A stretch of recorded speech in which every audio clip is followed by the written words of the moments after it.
Ne që kemi thonë më herët, se nuk do ndalim ministrë shoqatet e luftës duke rreshur kur kundër kësaj gjykate speciale.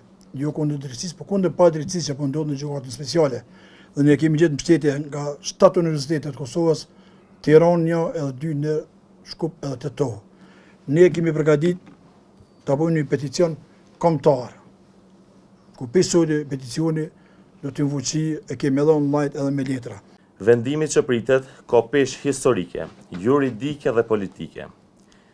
Si i tillë do të ketë ndikim në stabilitetin rajonal, si dhe në perceptimin e drejtësisë dhe besimit në institucionet ndërkombëtare.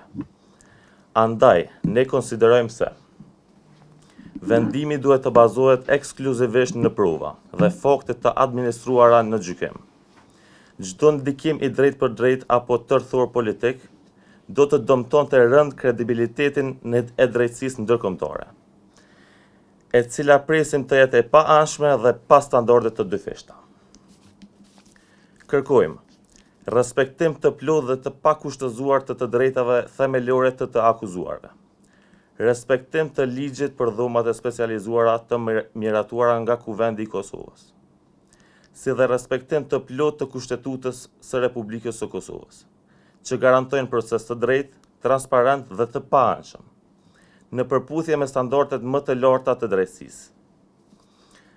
Trajtim dinjitoz dhe njerëzor, në përputhje me konventat ndërkombëtare për të drejtat e të paraburgosurve, duke garantuar respekt të plot për integritetin fizik dhe psikologjik të tyre. Përfshirë këtu edhe heqjen e menjëhershme të mosës së paraburgimit, duke marrë parasysh kozgjatin jashtëzakonshme të procesit dhe parimin e gjykimit brenda një afati të arsyeshëm.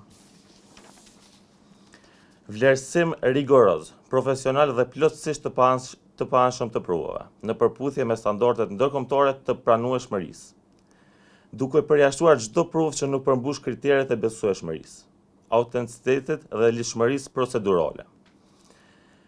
Përjashtim të menjëhershëm dhe të plotë të çdo prove të siguruar apo të pranuar nga autoritetet e Serbisë, duke pasur parasysh se Serbia asu kohë ishte pal në luftë dhe është dokumentuar ndërkombëtarisht përfshirja e forcave të saj.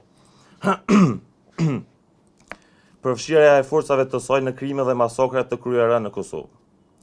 Pranimi i provave të prodhuar nga ta paraqet rrezik serioz për integritetin e procesit dhe bie ndesh me parimin e paanshmërisë dhe barazisë. Konsiderojmë që nuk është vetëm për hashimin ka dridhur në Regjen e Jakupin ky proces dhe kjo prokurori target kryesor e ka luftën e ushtrisë shqiptare të Kosovës.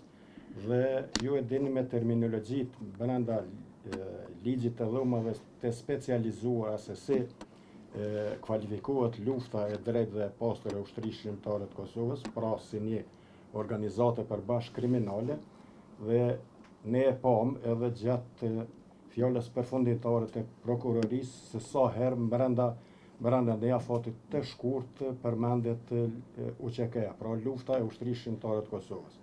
Ne atëherë edhe sot, edhe në vazhdimsi, nuk e kemi besimin të prokuroria dhe kësaj radhe dua ta ndajmë gjykatën me prokurorinë sepse kërkesa e prokurorisë 45 vjet për secilin që gjendet padrejtësisht atje, pra për krerët dhe themeluesit e ushtrisë shqiptare të Kosovës, përveç që është absurde, ne e kemi thonë se është edhe politike. Dhe shpresa jonë, pra edhe kjo kërkesë përmes peticionit që sot do të vazhdojmë me peticion, edhe i ftoj të gjithë që ta nënshkruajnë pa dallim, sepse konsiderojmë edhe kështu është se lufta e ushtrisë shqiptare të Kosovës është vlerë e secilit qytetar.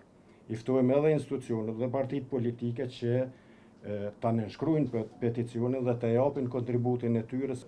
Do të shpërndaj peticionin edhe në shtetet e Evropës